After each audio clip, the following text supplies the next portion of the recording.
इंदसदवंदियाणं तिहुवणहिदमधुरविसदवकाणम् अन्तातीदगुणाणं नमो जिनाणं जिदभवाणं। कुंदकुंदाचार्य भगवान की जय। शुक्ल ध्यान दुपारी 3ला ते आपलं हे झालं ना दशलक्षणमध्ये नाटक. मग त्या पोरांना म्हटल्यावर पोरं म्हणाली घेऊ काहीतरी विषय. पोरं येतात सगळी म्हणजे येतात बऱ्यापैकी, सगळी नाही आहेत, लहान नव्हे सगळी. आमचे सगर चक्रवर्तीचं नाटक झालेलं. चला तर काय चाललं होतं आपलं, शुक्ल ध्यानाचं प्रकरण चालू होतं. काय सांगितलं होतं, शुक्ल ध्यानाचे किती भेद आहेत? 4 भेद आहेत. कुठले कुठले? पृथक्त्व वितर्क विचार, एकत्व वितर्क अविचार, सूक्ष्म क्रिया प्रतिपाती आणि विपरीत क्रिया निवृत्ती म्हणा, निवर्तिनी म्हणा. तर त्यातलं चांगलं काय वाचलं होतं म्हणजे आपण ज्ञानार्णवच्या आधाराने थोडंसं बघितलं होतं. तर त्याच्यामध्ये काय सांगितलेलं की हे जे 4 शुक्ल ध्यान आहेत, 4ही शुक्ल ध्यान कोणाला होतात? जे उत्कृष्ट सहननधारी जीव आहे त्यालाच 4ही शुक्ल ध्यान होतात. बरोबर आहे का चुकीचे वाक्य?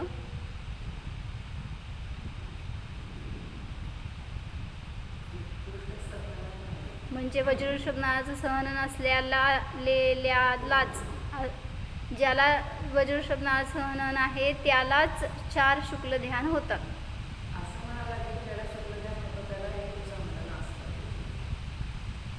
मी म्हणते 4 शुक्ल ध्यान.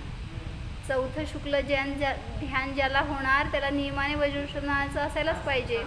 त्यामुळं पहिली 2 होतील, पहिलं होईल म्हणा, पहिलं होईल आणि सुटेल तर तो जीव उपशम श्रेणीला जाऊन आलाय खाली, कुठल्याही सहननधारी असेल असं म्हणाल तर काय बाधा नाही आहे. पण ते पण सांगितलं 3 शुभ सहननच असतील असं पण धरलं तिथं. पण आता कुठल्या आचार्यांच्या मते कसं, कारण उपशम श्रेणी चढून तो जीव पुन्हा दुसऱ्या भवात कदाचित मोक्षाला जाताना मग त्यावेळेस असेल कदाचित त्याच्याकडं सहनन. मग वज्रऋषभनाचं सहनन असणाऱ्यालाच 4ही शुक्ल ध्यानं होतील. पहिल्या शुक्ल ध्यानामध्ये 8 ते 10 गुणस्थानं येणार, 12व्या गुणस्थानात दुसरं शुक्ल ध्यान, 13व्या गुणस्थानात तिसरं आणि 14व्या गुणस्थानात 4थं शुक्ल ध्यान. म्हणून त्यांनी सांगितलं होतं की 4ही प्रकारचं शुक्ल ध्यान कोणाला होतं? जो प्रथम वज्रऋषभनाचं सहनने सहित असेल, अतिशय शांत परिणामी व पवित्र आचरणवाला असेल त्यालाच 4 प्रकारचं शुक्ल ध्यान होऊ शकतं. म्हणजे हे वाक्य पहिल्यांदा वाचल्यावर असं वाटलं की बाकीचे सहननधारी जीव कुठं जाणार नाहीत का श्रेणीमध्ये वगैरे? जातील की. पण 4थं शुक्ल ध्यान म्हणजे कोणाला होणार आहे? जाऊ दे, 4थं पण नाही, 3रं म्हटलं तरी सुद्धा 13व्या गुणस्थान प्राप्त करायला नियमाने तो वज्रऋषभनाचा सहननवालाच असतो. बहिरंगामध्ये ते एक निमित्त म्हटलं तशा प्रकारचं, कारण तसं उत्कृष्ट सहनन असणारा म्हणून. म्हणजे तुम्ही असं म्हणायला लागलाय की वज्रऋषभनाचा असलेला नरकात सुद्धा जातो. पण माझा प्रश्न होता की शुक्ल ध्यान, 4ही शुक्ल ध्यान होणारा जीव वज्रऋषभनाचा असतो का नाही सहननवाला?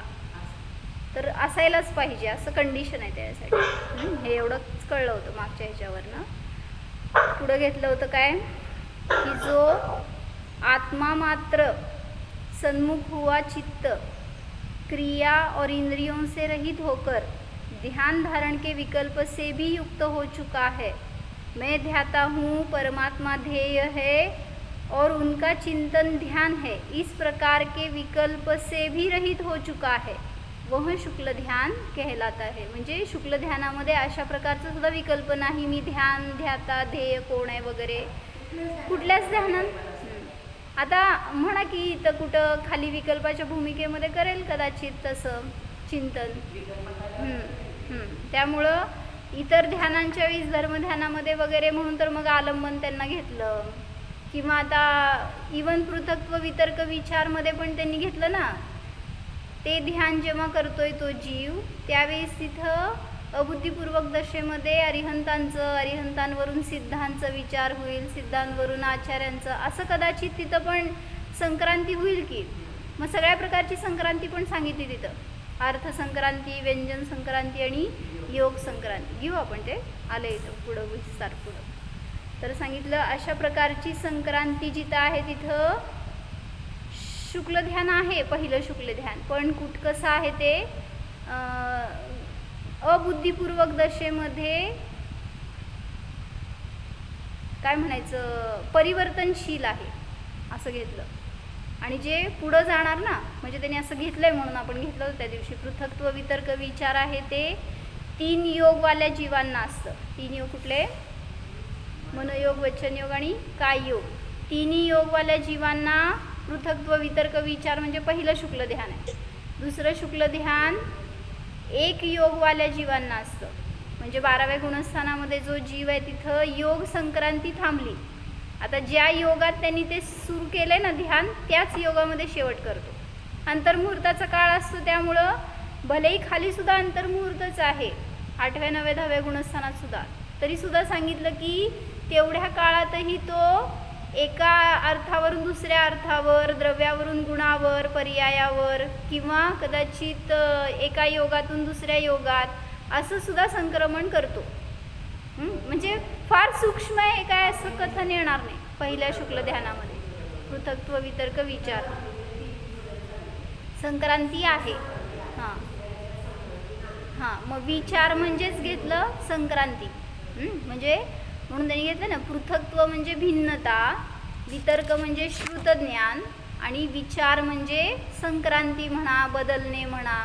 मग जिथं भिन्न भिन्न रूपाने श्रुतज्ञानामध्ये बदल दिसून येतो, मग सगळ्या रूपामध्ये अर्थ, शब्द आणि योग, सगळ्याच रूपाने जिथं संक्रांती दिसून येते एकावरून दुसऱ्यावर असं, तर तिथं ते पहिलं शुक्ल ध्यान आहे असं समजून घ्या. पृथक्त्व वितर्क विचार नावाचं.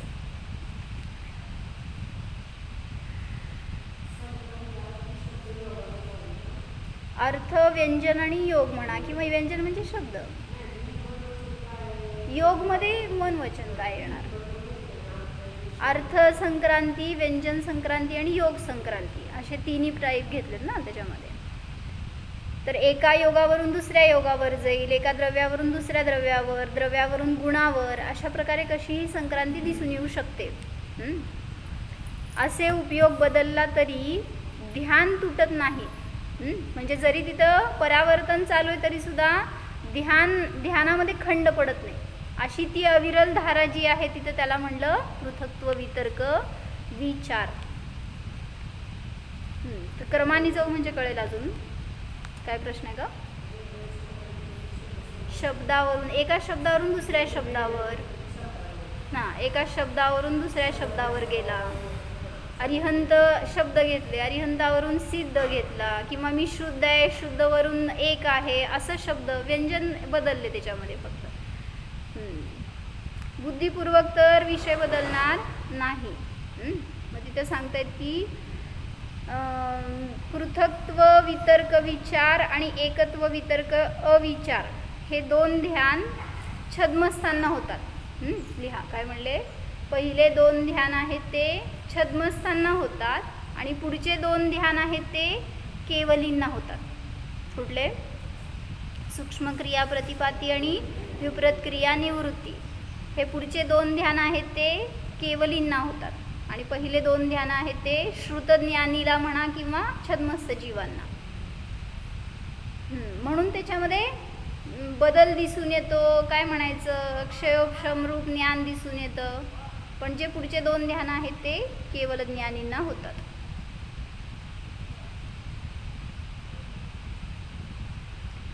पूर्व के 2 शुक्ल ध्यान श्रुत ज्ञान के विषय के संबंध से श्रुत के आश्रय से होते हैं, परंतु अंत के 2 ध्यान जिनेंद्र के सब प्रकार के आलंबन से रहित होते हैं. कुठल्याही आलंबनाची तिथं आवश्यकता नाही.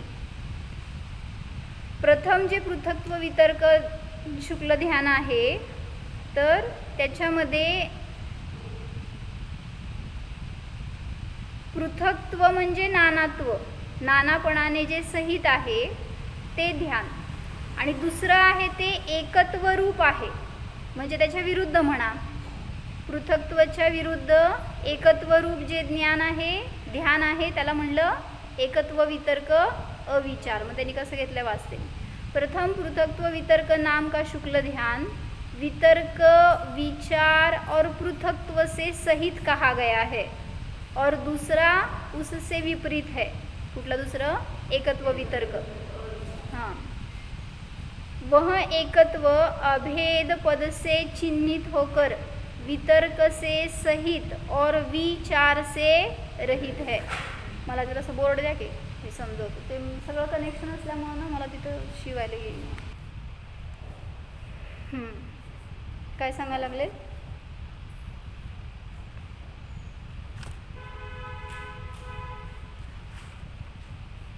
दोन शुक्ल ध्यानांचं कंपॅरिझन सांगतायत बरं का. पृथक्त्व वितर्क विचार आणि एकत्व वितर्क अविचार असं नाव आहे. याचं गुणस्थान 8 ते 10 आणि याचा 11 12. आता कुठल्या आचार्यांच्या मध्ये हे 11वे गुणस्थान पण आहे बरं का, आणि कुठल्या आचार्यांच्या मध्ये इथं मग 12व्या गुणस्थानामध्ये एकत्व वितर्क आहे. म्हणजे कोणी 8 ते 11 मध्ये मानलं पृथक्त्व वितर्क आणि 12व्यामध्ये एकत्व वितर्क विचार मानलं, आणि कोणी 8 ते 10 मध्ये पहिलं आणि 11 12 मध्ये दुसरं ध्यान आहे असं सांगितलं. तर याच्यामध्ये विचार म्हणजे काय? संक्रांती म्हणजे बदलणे. मग कशावर बदल असतो? अर्थ, व्यंजन आणि योग अशा रूपाने संक्रांती चालू असते, म्हणजे परिवर्तन. मग हे ध्यान श्रुतज्ञानामध्ये आहे बरोबर. म्हणजे श्रुतज्ञान केवळ ज्ञानासारखं पूर्ण नाही आहे, त्यामुळं तिथं एका विषयावरून दुसऱ्या विषयावर ज्ञानाचं परिवर्तन चालू आहे. त्यामुळं ध्यानसुद्धा असं विचार रूप आहे असं म्हणलं गेलं ह्याला. विचार म्हणजे संक्रांती रूप, ज्याच्यामध्ये बदलणे रूप क्रिया आहे. पण इथं अशी संक्रांती नसते, म्हणून याला अविचार म्हणतात. ह्याच्या नावामध्ये अविचार आलाय ना, म्हणजे संक्रांती रहित असते.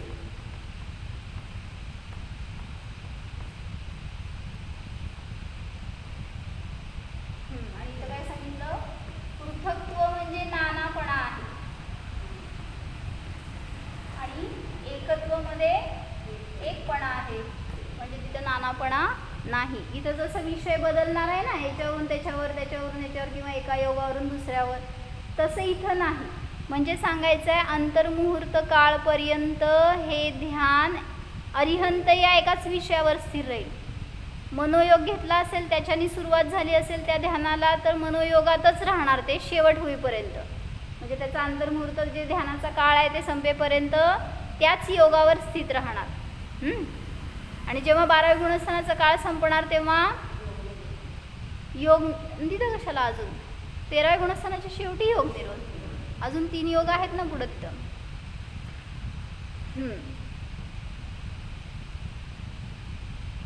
मग तिथं श्रुतज्ञानाचं अवलंबन सुटलं आणि केवल ज्ञानामध्ये गेला तो जीव असं म्हणतात. हां, 12पर्यंतच विचार नावाचं, अविचार म्हणा नाही तर अविचार म्हणा, हे दोन्ही पण 12व्या गुणस्थानापर्यंत. 13व्यात आहे ते तिसरं शुक्ल ध्यान झालं.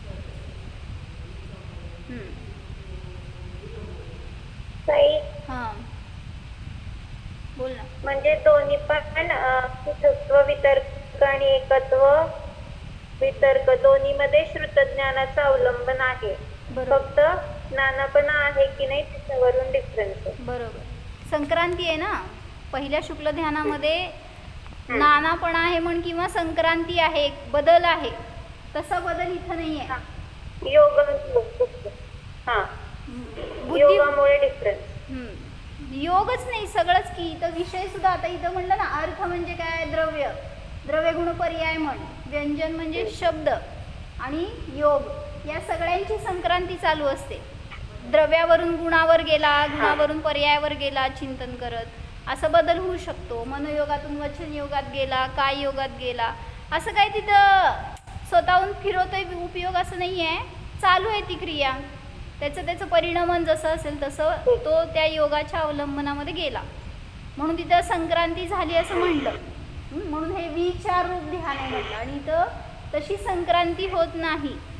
12व्या गुणस्थानात प्रवेश केला या जीवाने, तर ज्या विषयाला घेतलंय ध्यानामध्ये, म्हटलं ना, जर अबुद्धीपूर्वक बरं का, एकत्व, वितर्क, अविचार, ह्याच्यामध्ये जे काय आपण घटवतोय ना, हे योगाचं अवलंबन किंवा जो विषय असेल तो, हे सगळं बुद्धिपूर्वक तर शुद्धात्माच विषय आहे.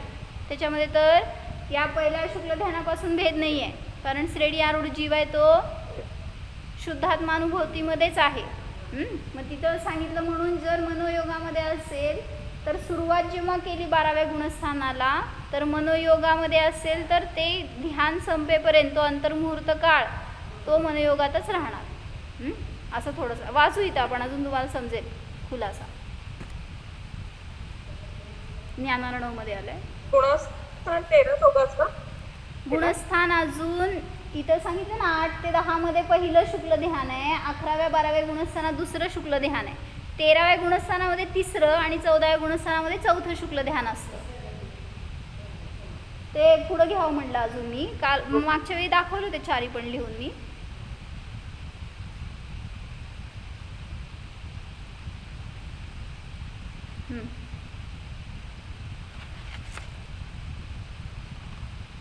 पृथक्त्व, वितर्क, विचार या शुक्ल ध्यानामध्ये मनोयोगावरून वचनयोगावरून काय योगावर उपयोग बदलतो. वचनयोगात सुद्धा अरिहंतांवरून सिद्धांवर जाईल किंवा अन्य कुठल्या अजून शब्दावर असं जाईल विषय. हे ध्यान सविचार असते. सविचार असं ध्यान आहे हे. म्हणजेच यामध्ये संक्रांती किंवा बदल चालू असतो. जेव्हा साधकाचा उपयोग असा अंतरंगामध्ये बदलतो तेव्हा बाहेर उपयोग बदलतात का? म्हणजेच आपण धर्ममार्गाला लागल्यावर संसारात काही बदल होईल असे नाही. म्हणजे काय घटवलं होतं तिथं की तो जीव तर स्वतःमध्ये स्थित आहे, त्याचं परिणमन अंतरंगामध्ये चिंतन रूपाने, चिंतन असं म्हणता येणार नाही, आता तिथं ध्यान आहे ते असं की एकाग्र चिंतन निरोध रूप ध्यान चालू आहे. तर त्यावेळीस त्यांनी शुक्ल ध्यान केलं म्हणून बहिरंगामध्ये त्याला तशी अनुकूल परिस्थिती मिळायला पाहिजे असं काय गरजेचं नाही. कारण म्हणून म्हणलं ना, जेव्हा मुनींवर उपसर्ग होतात त्यावेळीस त्यांचं पण कदाचित श्रेणी आरूढ होतील ते पण श्रेणी आरूढ झाल्यावर काय बहिरंगामध्ये साताचाच उदय आहे का? उपसर्ग असेल तर असाताचा उदय पण चालू आहे. म्हणून बाहेर ती अनुकूल परिस्थितीमध्ये परिवर्तन व्हायला पाहिजे असं नियम नाही. संसाराचं कार्य आपल्यामुळे बदलत नाही. तुम्ही विशुद्ध परिणाम केला म्हणून तिथं बहिरंगामध्ये संयोग तसा शुभच मिळेल गरजेचं नाही आहे. पूर्वीचं कर्म असेल तर अशुभ संयोग मिळणारच. म्हणून मी आज काय ऐकलं माहिती का, असं चिंतन करा म्हणले. काय? पुण्य पापाचा बंध दिवसभरात आपण कुठल्या कुठल्या परिणामांनी केला. आज दिवसभरात, आज रात्री करा किंवा कालचं टॅली करा. काल दिवसभरामध्ये मी पुण्याचा बंध किती केला, परिणाम काय केले ह्याच्यावरून बरं का, आणि पापाचा बंध किती केला ह्याचं एक वेगळं चिंतन करा म्हणले. आणि दुसरं, पुण्याचा उदय आला, काल मला दिवसभरामध्ये किती पुण्याचा उदय आला आणि किती पापाचा उदय आला ह्याच्यावर विचार करा. म्हणजे उदयामध्ये मी काय केलं आणि परिणामांनी कशाचा बंध केला, हे दोन्हीसुद्धा तुम्हाला टॅली झालं तर सावधानता येईल परिणामामध्ये. म्हणजे आजच्या दिवसासाठी किंवा उद्याच्या दिवसासाठी आपल्याला ते एक दिवसभरासाठी एक विचार राहिला ना की आपण हे केलं आत्ता, तर त्या पुढं जाऊन मी विचार केला अजून मी आत्ता जे काय कार्य केलं किंवा कषाय केले, विभाव केले, रागद्वेष मोह केले, याच्यानी ज्ञानावरण कर्माचा बंध झाला का? मग झाला तर त्याचा उदय मला काय देणार फळ?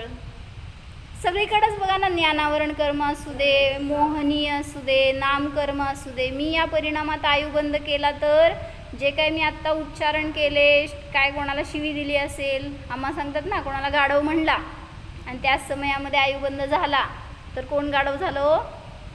समोरचा का तुम्ही? असं आपणच स्वतःसाठी बांधून घेतो असे कर्म. म्हणून सांगितलं की असं जरासं साताचा उदय किंवा बहिरंगातली परिस्थिती मी परिणाम केले म्हणून बदलायलाच पाहिजे असं नाही, बदलेल पण नाही असं नाही, असं बरं का. कारण रुधिधारी मुनींच्या बाबतीमध्ये सांगितलं ना, नुसतं जे जिथून जातील तिथं सुद्धा सगळीकडे सुभिक्ष होतं वगैरे. होतंय बहिरंगामध्ये बदल, पण व्हायलाच पाहिजे असं कंपल्शन नाही.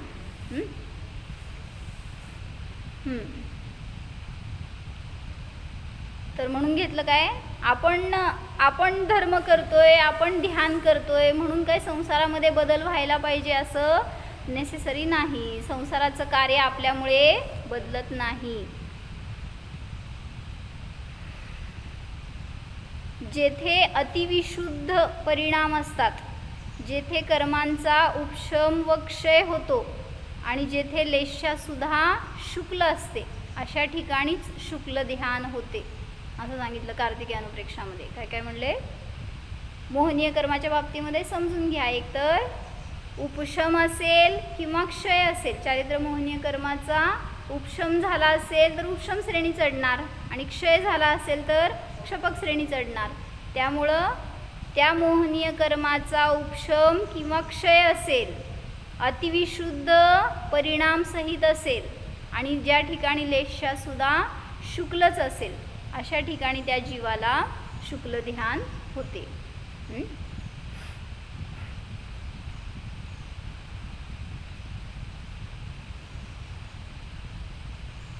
4 शुक्ल ध्यानों में प्रथम ध्यान मन, वचन व काय इन 3 योग वालों के, दूसरा ध्यान 3 योगों में से किसी एक योग वाले के, तीसरा काय योग वालों के ही और चौथा योग से रहित अयोगी केवलियों के होता है. तीसरा शुक्ल ध्यान सूक्ष्म क्रिया प्रतिपाती वह वचन व मन योगों से सर्वथा रहित तथा बादर का योग को सूक्ष्म करने वाले केवली के होने के कारण सूक्ष्म क्रिया प्रतिपाती कहा जाता है. खूप डिटेलमध्ये नाही जायचं आपल्याला, फक्त सांगितलं 13व्या गुणस्थानामध्ये जेव्हा हा जीव काय केला, 13व्या शुक्ल ध्यानामध्ये किती योग, कुठं या 3ऱ्या शुक्ल ध्यानाच्या वेळी एक काय योग आहे, पण 13व्या गुणस्थानामध्ये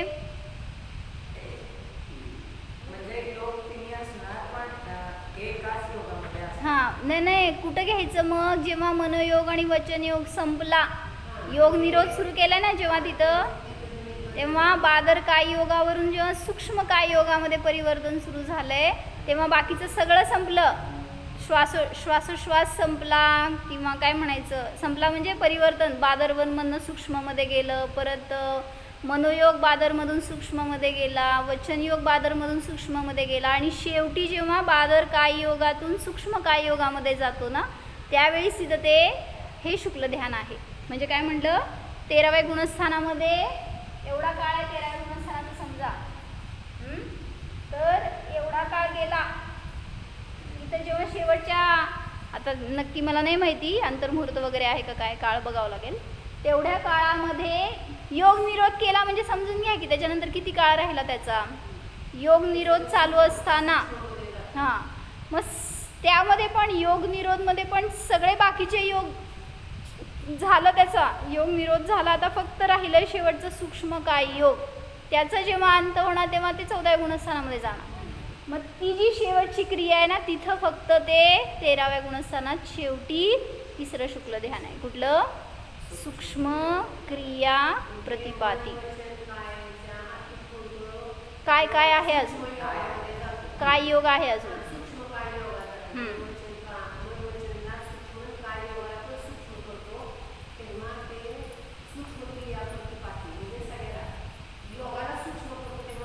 बादर काय योगातून सुद्धा जेव्हा सूक्ष्म काय योग रूपाने परिणमन सुरू झालं, त्यावेळेस तिथं त्याला ते 3रं शुक्ल ध्यान आहे. आणि ह्याच्यानंतर 14वं गुणस्थान सुरू झालं. 14व्या गुणस्थानाचा काळ अंतर्मुहूर्तच. किती वेळ, अ ई उ रुल रू, किती वेळ लागला म्हणायला, हे म्हणायला पण वेळ लागला, पण त्यापेक्षा सुद्धा कमी समयामध्ये तेवढ्याच काळाचं ते 14वं गुणस्थान. मग त्या ठिकाणी चतुर्थ शुक्ल ध्यान पूज्य जनों के द्वारा समुच्छिन्न क्रिया निवृत्ती किंवा विपरीत क्रिया निवृत्ती, 2 नाव आहेत चौथ्या शुक्ल ध्यानाचे. कुठले कुठले? समुच्छिन्न क्रिया निवृत्ती किंवा दुसरं नाव काय? विपरीत विपरीत विपरीत क्रिया निवृत्ती म्हणा, नाहीतर समुच्छिन्न क्रिया निवृत्ती असे 2 नाव आहेत.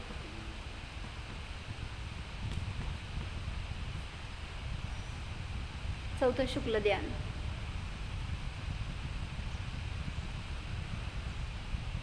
म्हणजे काय नाव ह्याच्यावरनं काय समजलं? जिथं सूक्ष्म क्रिया सुद्धा उच्छिन्न झाली. आता जिथं सूक्ष्म काय योगात होता ना हा जीव, तर तो सूक्ष्म काय योग सुद्धा जिथं विच्छिन्न झाला.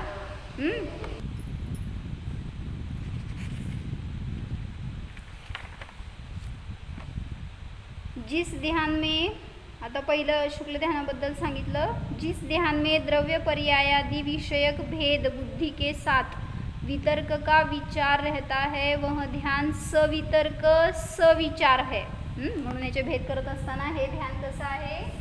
सवितर्कपण आहे, सवितर्क सविचार आहे.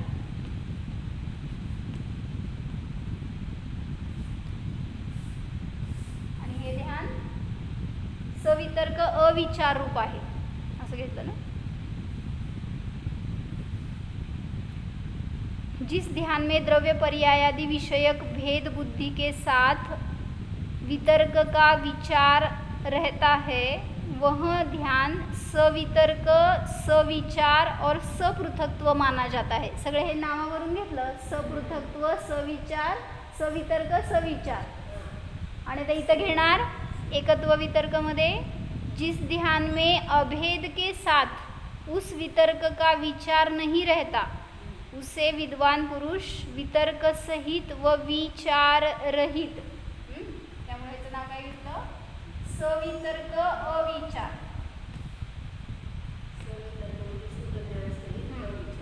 वितर्क हा श्रुतम घेतलं ना. वितर्क म्हणजे श्रुत आणि विचार म्हणजे संक्रांतीने सहित असलेलं. बदल चित्तामध्ये होतं ते.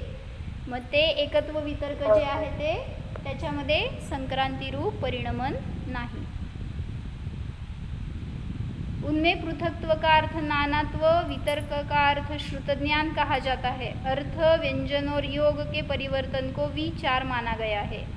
एक अर्थ से ध्यान के योग्य द्रव्य अर्थ अथवा पर्याय रूप एक पदार्थ से दूसरे अर्थ के परिवर्तन का नाम अर्थ संक्रांती है. अच्छा सांगितलं ना. अर्थ संक्रांती म्हणजे काय? एका द्रव्यावरून, शब्द इथे घ्यायचं. अर्थमध्ये एका द्रव्यावरून दुसऱ्या द्रव्यावर, एका गुणावरून दुसऱ्या गुणावर किंवा द्रव्यावरून गुणावर पर्यायावर असं बदल. व्यंजन का अर्थ वचन होता है. किसी एक श्रुतवचन से जो दूसरे श्रुतवचन में स्थिति होती है उसे व्यंजन संक्रांति जानना चाहिए. व्यंजन म्हणजे शब्द, एका शब्दावरून दुसऱ्या शब्दावर परिवर्तन होणं, बदलणं. निर्मल ध्यान के प्रभाव से जिसका मोहनीय कर्म क्षय को प्राप्त हो चुका है ऐसे योगी की जो किसी एक योग से दूसरे योग में स्थिति होती है यह योग संक्रांति कही जाती है.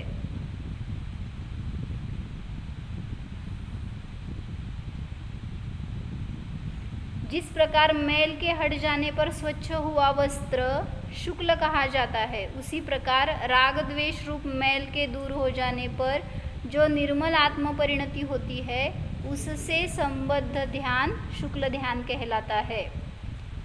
इनमें पृथकत्व वितर्क शुक्ल ध्यान, सपृथकत्व सविचार सवितर्क माना जाता है.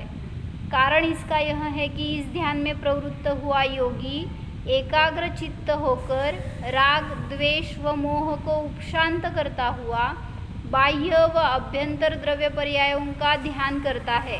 समजते ना? सोपं आहे कळण्यासारखं. काय कळलं? संक्रांती चालू आहे हे सांगायला लागलेत, जरासं डिस्क्रिप्टिव्ह सांगायला लागलेत. मग एवढं वाचल्यावर परत आपल्याला एक्सप्लेन करायची नाही गरज. म्हणजे चांगलं घेतलं आहे विस्तार त्यांनी. नीट फक्त शब्दाला ऐका. काय म्हणले? या शुक्ल ध्यानामध्ये प्रवृत्त होणारा योगी एकाग्र चित्त होऊन रागद्वेष मोहाला उपशांत करत असताना बाह्य अभ्यंतर द्रव्य पर्यायांचं ध्यान करतो. जिस प्रकार मंद उत्साह युक्त बालक अव्यवस्थित और मोथरी कुल्हाड़ी से दीर्घ काल में वृक्ष को काटता है, उसी प्रकार ध्यान में प्रवृत्त योगी वितर्क के बल से अर्थ व्यंजन तथा काय व वचन को भेद रूप से ग्रहण करने वाले मन के द्वारा मोहनीय प्रकृतियों का उपशम अथवा क्षय किया करता है. काय म्हटलं? कशासाठी उदाहरण दिलंय? लहान मुलगा आहे आणि त्याच्याजवळ असणारी खोटी खोटी कुऱ्हाड समजा, किंवा ज्याला धारच नाही आहे अशी कुऱ्हाड, त्याच्याने तो त्या झाडाला कट करायचा प्रयत्न करतोय.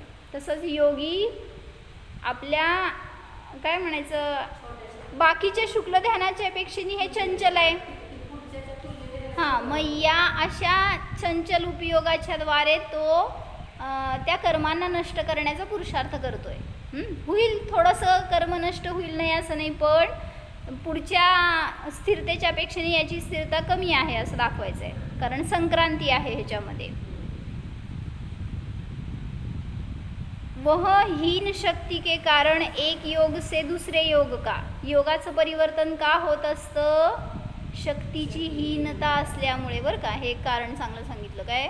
मनोयोगातून वचन योगात, वचन योगातून काय योगात हा जीव परिवर्तन का करतो? शक्तीची हीनता असल्यामुळे. हीन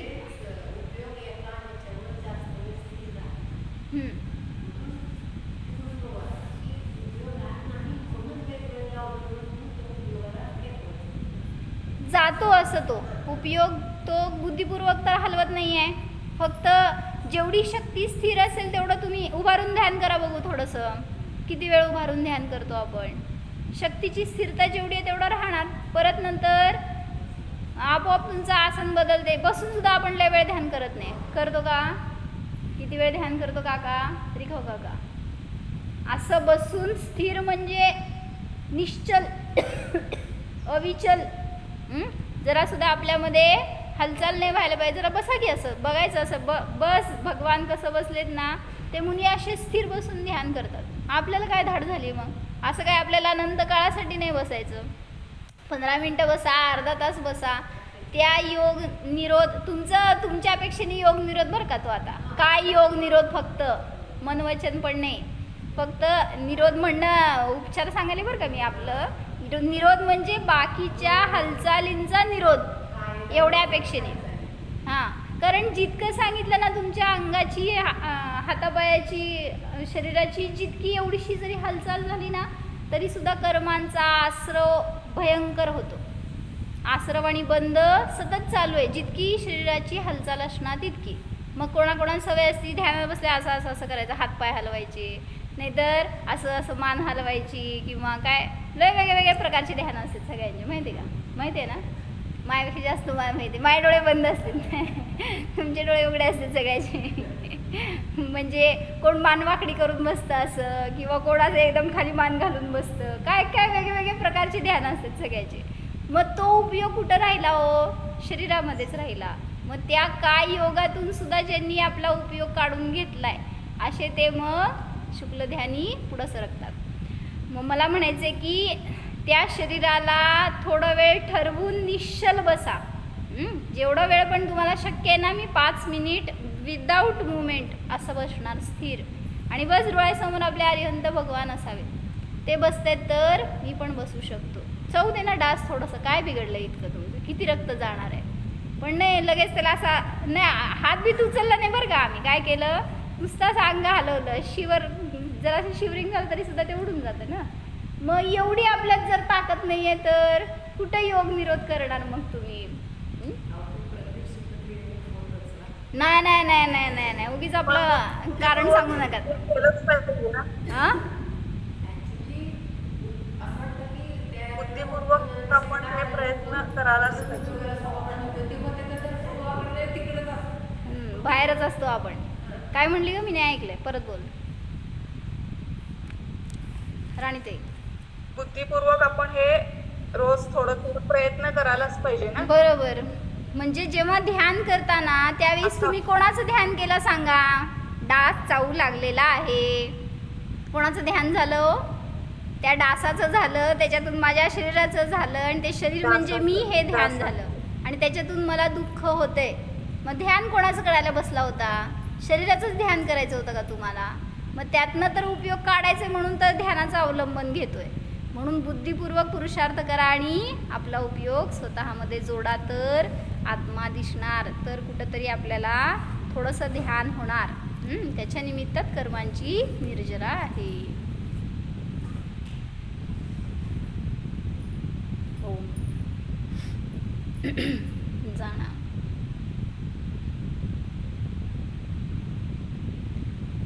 मन वचन काय या योगांनी रहित निर्योग स्वभाव जाणा. पहा या आत्म्यामध्ये कर्म नाहीतच, कर्मांचा आश्रव नाही, बंध नाहीच. पहा या आत्म्यामध्ये कर्मांचा संवर नाही, निर्जरा देखील नाहीच. मी कर्मांचा करता नाहीच. कर्म स्वतंत्र आहेत, मी आत्मा स्वतंत्र आहे.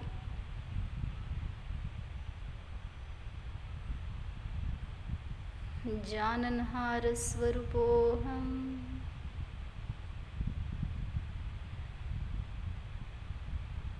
अरिहंत स्वरूपोऽहम्. ओम.